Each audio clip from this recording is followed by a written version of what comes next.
Elektr hisoblagichingiz buzilib qolsa, nima qilish kerak?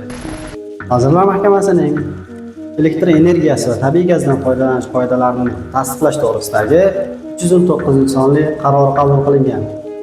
Hisobga olish tizimi iste'molchilar tomonidan buzilgan taqdirda ularni o'rnatish, ta'mirlash, almashtirish, moddiy qiymati ta'minlangan holda, xizmatlar uchun haq to'lagan holda hududiy elektr tarmoqlari tomonidan almashtiriladi. Ya'ni bunda mablag'larni iste'molchi to'laydi, almashtirishni esa yoki ta'mirlash ishlarini hududiy elektr tarmoqlari amalga oshiradi.